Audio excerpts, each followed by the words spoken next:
Welcome back, everybody, to a new edition of the Junkyard Dawgcast. I'm Jordan Hill with Rusty Manziel and Kip Adams. Guys, it's almost that time. We got a few more weeks until spring practice before we kind of get into everything, and I can kind of give an introduction. Just how is y'all's days going today? Well, it's been a while, and I'll go ahead and apologize for it's been a while. We've all been kind of settling in some new things. First of all, welcome Jordan to Dawgs247, and I will apologize for him. Kip is very technically sound, but as you're going to hear in a few minutes, this is not going to be his best product he's put on the table today. So I apologize a little bit ahead of time for Kip. We've tried to figure it out before we come on. But Jordan, welcome, man. Glad to have you as part of the team. And I've had so many people already reach out to me and text me about some of your recruiting pieces you've done this week, specifically the Michael Williams. If you have not seen some of the work you've done this week, some of our guys on some of the subscribers on Dawgs247, check it out, man. George's bringing a lot to the table first week, man. Glad to have you. Excited to be here. Kip, how's it going today? Well, bear with me here if you guys can hear me at all, but it's Kirby Smart reloads his staff after a title, and we're doing the same here at the Junkyard Dawgcast. We brought in a ringer here, and like we're gonna say on this podcast, Kirby's looking for some energy on his staff, some guys who can go out there and get it done and have some fire, and I think hopefully Jordan brings that to us, a couple of old timers here, and Rusty and I. We're getting a little long in the tooth, I guess, but you know what? We're still hanging with the best of them. But now we have Jordan here to kind of bring that fire and that energy to the podcast and to Dawgs247. I'm just excited to have you here, man. Excited to be here. And yeah, before we kind of dive into everything going on in Georgia football and some of the things outside of football, I'll just give a quick introduction for anybody that hasn't seen me yet. I've been, first day was Monday, but Jordan Hill, I'm from Jasper, Georgia, up there in the mountains in Georgia. Grew up, family was huge Georgia fans, followed Georgia football all through my childhood. I went to Georgia. I graduated from Georgia in 2016. Bounced around after college, lived in Columbus, covered high school sports down in Columbus, then moved over to Opelika, was in Opelika, Alabama for a bit, covered high school sports, then got on the Auburn University beat, covering Auburn athletics, and had done that for almost 2 years. And then this opportunity came up. I had strung and had been an intern back in 2015 with Dawgs247, so I gotten a little bit of work with you guys back then, and really excited. Just a fun time, I feel like, to come in and join the beat, especially join this team. Coming off a national title, the thing that's really interesting to me is just how does Georgia follow it? How after reaching for that goal and trying to break that drought, over 40 years, they finally do it. The question now is what happens next. So it's really exciting to get a chance to see that, to cover the team, to cover recruiting, to also cover men's basketball. This is a very interesting point with the men's basketball program, kind of looking forward to what's next. And it's been kind of whiplash going from, I was covering Auburn, and they have a very, very stout basketball team, and coming on to Georgia, it's very interesting. It's interesting. All right. I'll say that. Yeah. That would be the word I would use, so we didn't get any censors or FCC coming in. But it will be a very interesting kind of close to the season and see what happens next. But all in all, I'm really excited. Everybody's been great to me on the board so far, welcoming. Just excited to get started. And like I said, to kind of intro this thing, we're going to turn around and spring practice is going to be here. Yeah, it won't take long. Georgia put out it kind of hit me last night. Everybody, I guess, saw on the Georgia football Twitter official account, they put out a little promo and showed the guys working out. And the first person you see in the video is Keely Ringo, and he is sweating profusely. And it kind of hit me like, okay, those guys are back. They're back to work. Everything that happened last year, everything that happened in January, that's history now. That's behind them. And this team's moving forward. So I got that kind of last night when I saw that tweet was like, okay, this team is ready to turn the page to the next team. I'm sure that's been the clear message from Kirby Smart going into.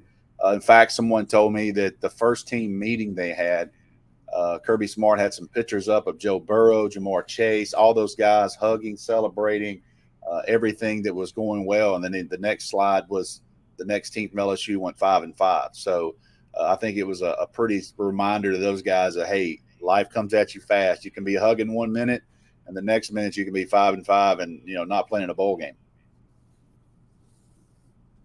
No doubt about it. Well, let's jump into some of the news since probably the last time you guys did a podcast. Georgia adding two key staffers on defense. Hired Chidera Uzo-Duribe from TCU, who's going to be the outside linebackers coach. And as we reported a little bit before this podcast, once we all got on, Fran Brown from Rutgers looks like he's going to be coming in and helping on that defensive staff. I'll start with you, Rusty, and Kip, by all means, jump in as well. Just what is your take on these two hires and what Georgia is looking for in bringing these two guys on? I think for me, and I'll let Kip comment on the other side of the recruiting side. I think for me, it's kind of a pattern. You see two younger guys. I think one's 37 and one's 28, I believe, something like that. These guys are younger. It is a young man's game in college football. The grind of college football and what's going on now. I mean, it's every day. You see people that have to be in tune. They have to know how to work social media, know how to communicate, and know how to relate to these kids. So I'm starting to see a pattern of younger guys getting hired in these positions where 5 or 10 years ago, these guys would still be GAs, in my opinion. Now they're or quality, analyst type guys. Now they're on the field recruiting and lead recruiting guys. And I'll let Kip respond on some of the recruiting side, but that's kind of my take. Is it's a younger man's game, and Kirby Smart seems to be working that pattern right now. Yeah, definitely. I mean, you want to have some guys that still kind of bring that energy, and you just kind of look at Georgia's staff. I mean, you got some guys that have been around for a while, even though, I mean, Glenn Schumann, is still one of the youngest members of this coaching staff. But you have Kirby, you have Will Muschamp, you got Dale McGee. I mean, Matt Luke and Todd Monken, those are guys that, aren't old by any means. As someone who's, in that same realm as far as age, these guys aren't old, but, they have been in the coaching ranks for a while. You still want to have a good blend, between some guys that are just going to have some fire and some energy and kind of that hunger. And I think as far as recruiting, yeah, you want to have some guys that players connect with, that you're able to kind of see maybe a little bit of yourself in that coach and buy into what he's trying to sell you. I think with, Chidera Uzo-Duribe, I mean, he's the young guy in the staff now. I mean, it was Glenn Schumann, a couple years ago, bringing in a guy that, under 30 years old, but now you have a 29-year-old on the staff, and he's definitely, that up-and-comer. Spending time at SMU and at Kansas as well. I think he's already tried to kind of put his stamp at Georgia. He's offered a lot of edge guys since he got in there. And as Rusty said on the Junkyard, I mean, he's resetting his board. He's wanting to get his guys on the board there and be able to allow, the rest of the Georgia coaching staff to kind of see some of his evaluations and see some of the guys that he's liked. He already has sent out, like 5-6 offers since he got the job, made sure to kind of get the ball rolling there. Georgia coaches, they can't be on the road this month. We're in another one of these month-long dead periods that are kind of, I mean, I think Rusty agrees with me. You kind of hate it when you just have long periods of time. You want to have this coaching staff have time to reset, but at the same time, when you go a month or over a month in the dead period, it's just kind of rough as far as the actual recruits.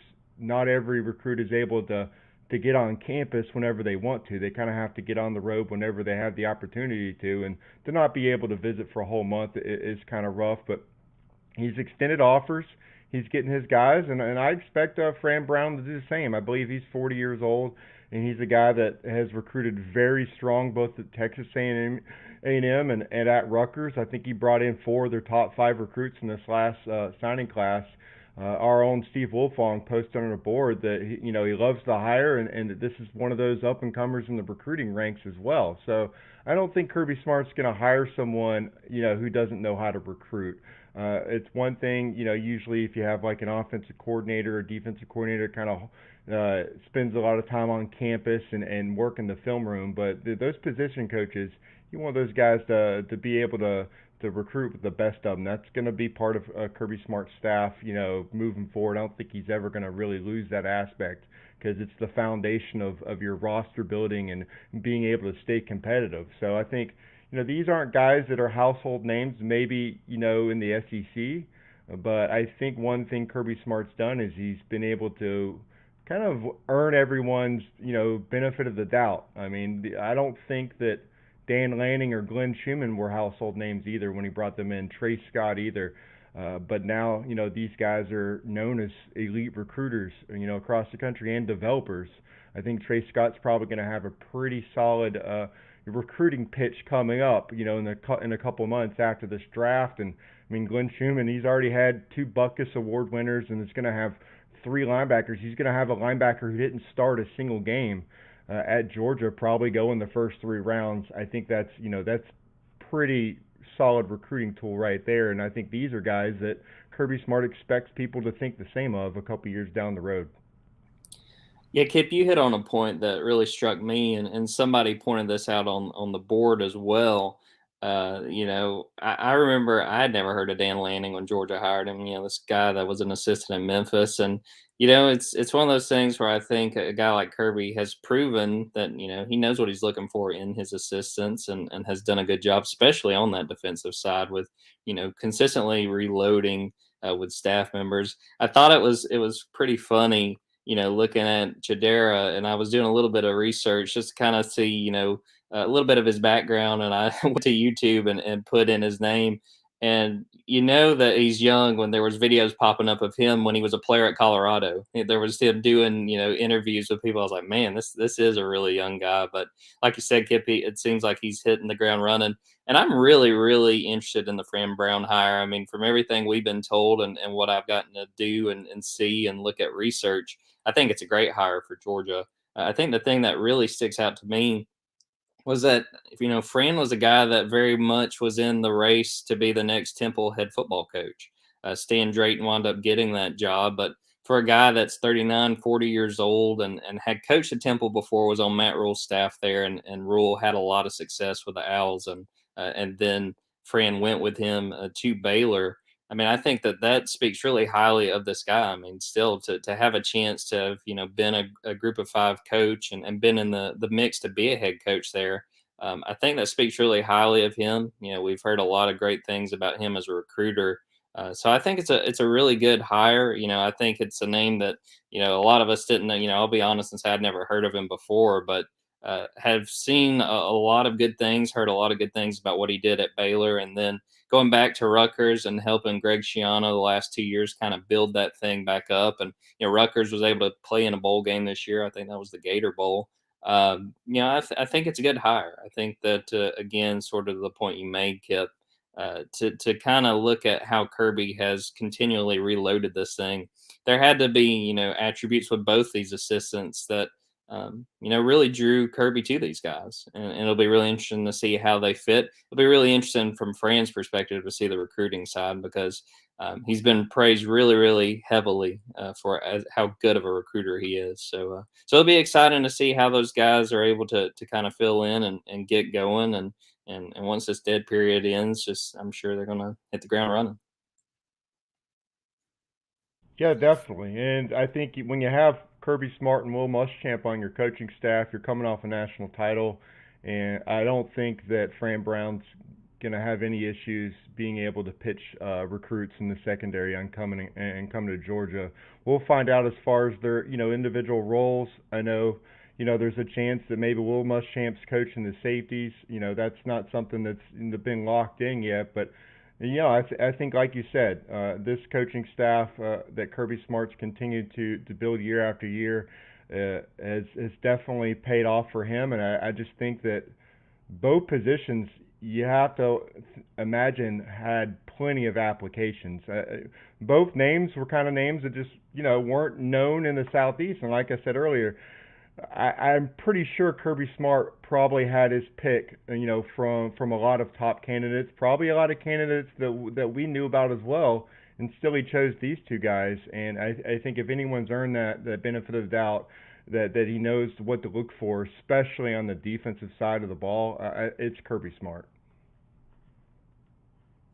No doubt about it. Well, guys, we're going to take a quick break, and then we'll be back. We got some more topics we want to jump into and kind of get this thing going again.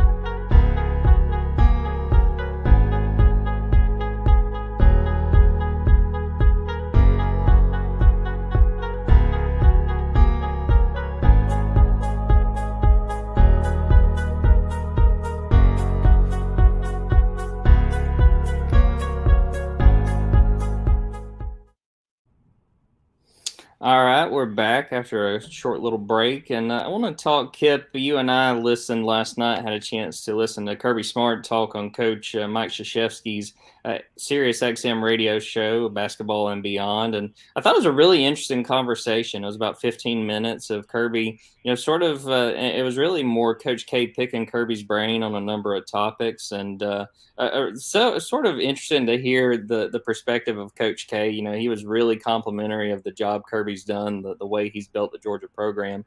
And we can kind of bounce back and forth on this, Kip. But what sort of stood out to you from what you got to hear of that conversation and some of the things Kirby had to say?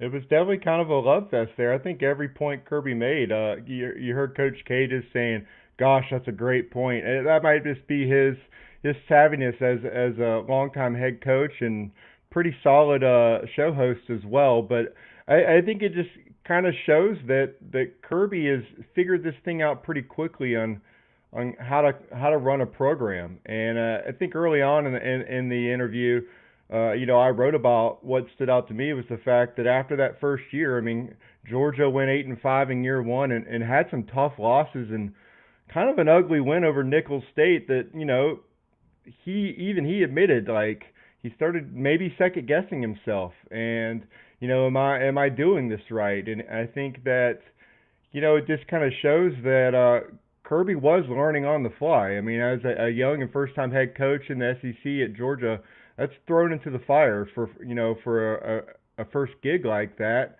And he learned on the fly, but he also adapted really well. Obviously, in year two, what he was able to do at Georgia, it kind of showed him, okay, wait, I am doing this correctly. Let's just continue to fine tune these aspects of how to run a program. That kind of stood out to me a lot, just because right now, obviously, he's now gotten to the mountaintop and he's achieved all the goals and the standards that were kind of set for him when he got to Georgia.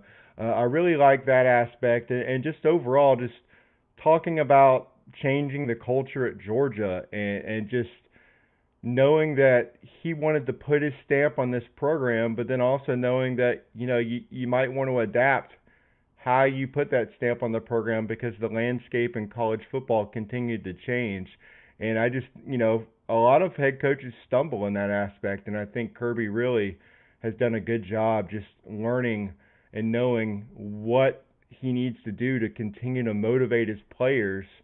As again, everything seems to change every year, and there's been just new things thrown into the mix every year. Obviously, the last couple of years, some other curveballs as well. But I mean, yeah, he's learned how to adjust to the curveball, and I think that's really kind of what stood out to me during that interview. But I was really fascinated with the interview because Coach K was just he was eating it up, every single thing that Kirby Smart had to say. And so I think for a coach that's kind of on his way out, but also one of the most legendary and successful head coaches of any sport in all time, to have him just listening to Kirby and eating up every single thing he said really, really, really stood out to me.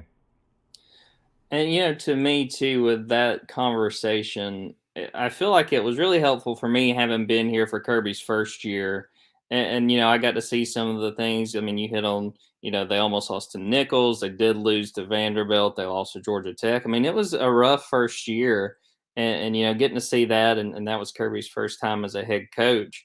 To see him now, several years later, to say, yeah, there was things I needed to correct, and I think that it speaks a lot to Kirby being willing to be flexible and willing to learn. I mean, because I remember at the time too, with when that year was going on, just kind of understanding the basic concept of, when you take a new job, you're going to get better at it as it goes along. You don't step in and day one, you're Vince Lombardi. I mean, there's things you're going to learn. There's going to be learning curves. And I thought I was really taken by how Kirby kind of talked about that and talked about adjusting things. In that interview with Coach K, he talked about that there's been times really where he's tamped down as much on like, we're gonna have scheme meetings all the time, we're gonna be lifting all the time. He's like, no, I've learned over time, hey, let's just take some time, sit down and have a meal with these guys, get to know these guys. And that was a big part of it too that was really interesting, was his talk and sort of his perspective on culture, on what he wanted the culture of Georgia football to be, what he wanted it to look like, even understanding too, the piece of it that he really broke down was today's athletes, and that there needs to be kind of that fun aspect. He said when he played at Georgia, he didn't really think about, well, is this going to be fun? He was like, it was hard. But you kind of need that fun aspect, especially in today's age where the transfer portal, where guys have an opportunity if they don't like what they're doing or what they're experiencing, they can go elsewhere. I thought Kirby really understood that, and I thought the way he kind of broke that down made a lot of sense. And two, sort of what my biggest point has been was just him willing to be flexible. Because think about, a lot of these coaches can be really hard headed about things and decide they want to do it this way or that way. And I think a lot of praise is deserved for him looking at some of the things the first few years and saying, "Hey, we need to tweak this, we need to tweak that." And it's, I kind of wrote about this morning. It's kind of hard to argue with the way things have gone. You win a national title and have the amount of success and see how the program's been trending upward. I mean, I think it speaks to how they've understood the best way to do things. And again, it'll be interesting to see what that looks like this year, coming off of a national title. Well, guys, let's talk a little bit looking forward to 2023. A little bit on the recruiting side. Rusty, I'll kind of throw it to you, and Kip, by all means, jump in. Just how things are shaping up, and some of the things we need to really be paying attention to as we get closer and closer to the end of the dead period. I think for me, and everyone on the Junkyard, obviously the position everybody's paying attention to is wide receiver.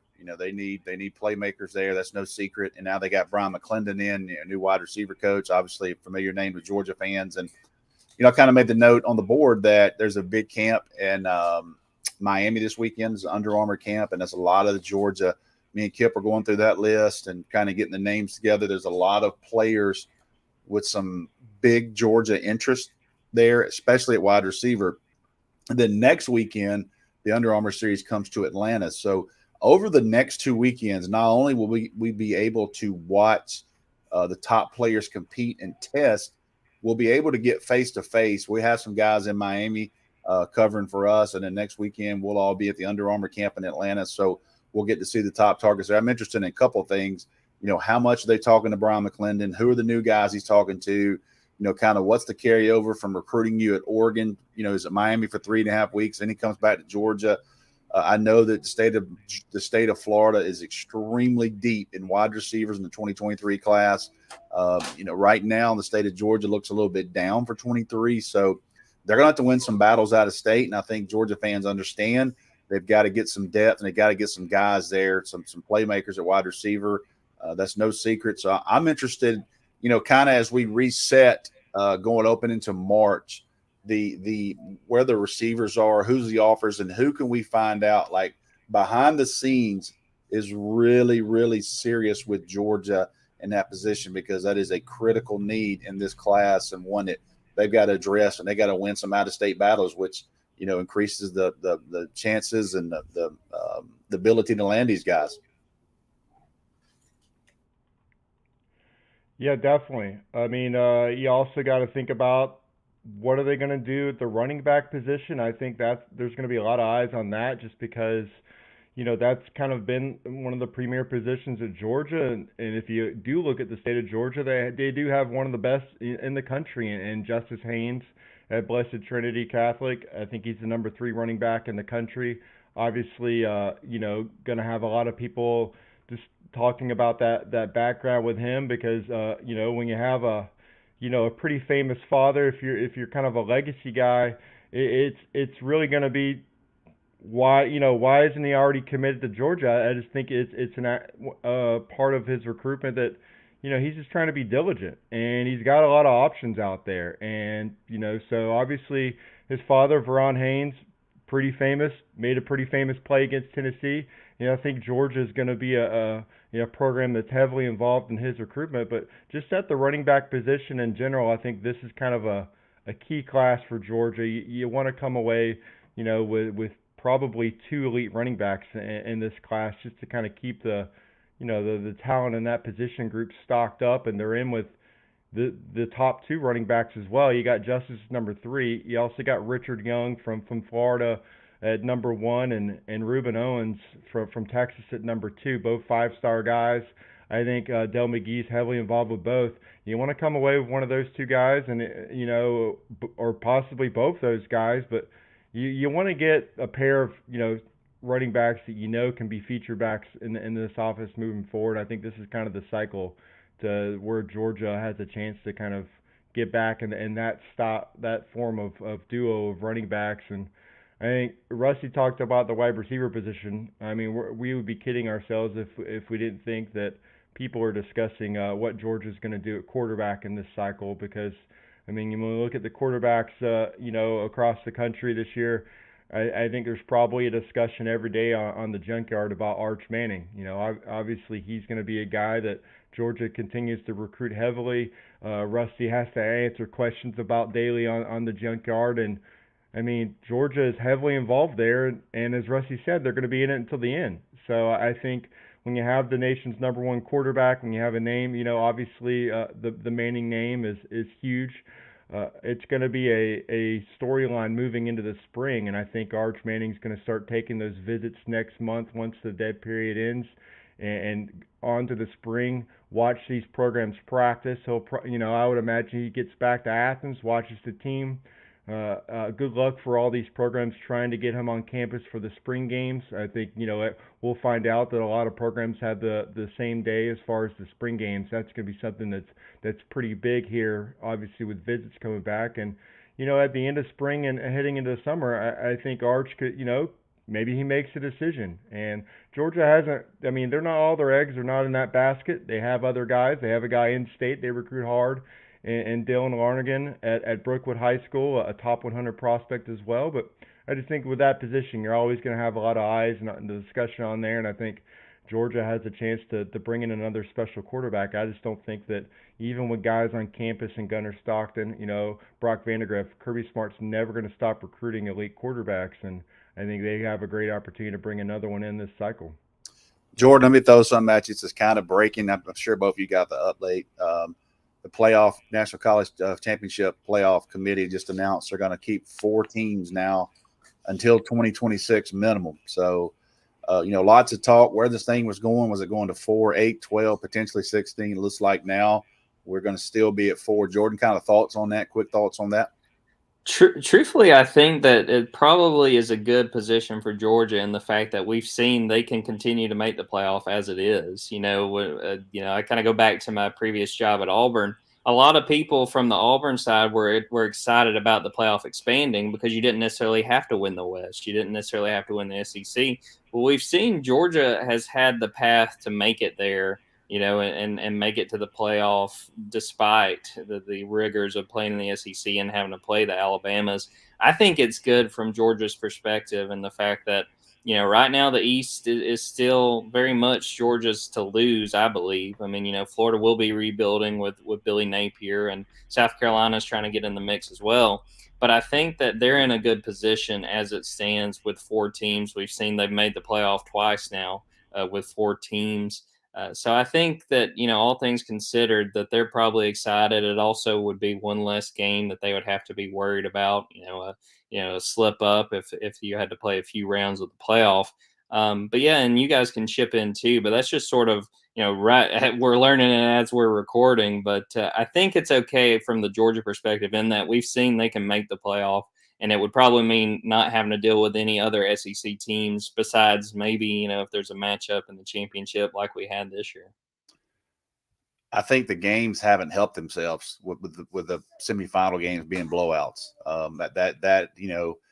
You can, if you're a non-SEC fan, I'm sorry, it just hasn't been good. It hasn't been a good product, and you watch what the NFL did like 4 weekends in a row, insane games, and that's what people want to see. And, right now with college football, the semifinal games have not been a great product. If it's not your team winning, it hasn't been a great product to watch. So I wonder behind the scenes if you're thinking, man, if we go to 8, is that even going to help us right now? Yeah, you hit the nail on the head there. That's what I was thinking. I mean, we haven't seen highly competitive games until we get to the national championship game. And I think, like you said, the NFL as well. We've seen what expansion can do. I mean, every year is going to be different. but I think we kind of know who the contenders are. Once we get towards the end of the regular season, we know who the teams that have kind of risen to the top there. And so, while I think that expansion would be good for fan bases as far as getting more people interested in the playoffs, as far as the actual quality of the games, many years it's not going to help, and you're just going to have even more lopsided, quarterfinals and the first round. If you're having to add multiple rounds there, I just think you're going to have more games that are even more lopsided. We might have 30, 40-point victories in there before we kind of get to the semifinals. So for right now, I just don't think that college football has shown that it has more than four teams that should really be in the mix. And honestly, more than anything, it's kind of shown that maybe the BCS had it. That we kind of knew who the top two teams were going into the end here. So I think right now, four is kind of that middle ground where you can still give two teams a shot and see what happens. And I mean, Georgia kind of showed. I mean, they're the first number 3 seed to win it all, but I mean, they're not really. They weren't really I mean, were they a true number 3 seed? I don't know. It was just kind of the number 1 team beat you. So maybe it's just we've shown that there's really only 2 teams moving forward, and so 4 teams. You give two fan bases a chance to maybe pull an upset, but definitely 8 or 12. I just don't think you have that many teams that are at that level year to year.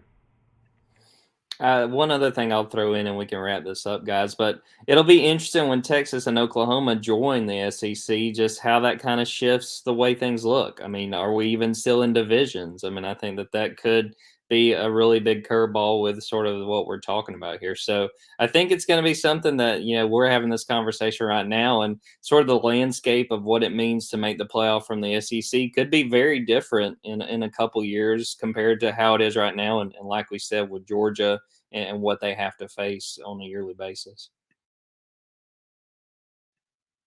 All right, guys. Well, I appreciate you guys coming on. Excited to be my first podcast, well, first of many. Thanks again to everybody who was watching, and thanks for everybody that's been really friendly and excited to see me come on. Excited for it. We'll get out of here on that. For Kip and for Rusty, I'm Jordan Hill. Thanks for watching. I'm sure we'll be back real soon with more intel and more stuff to talk about.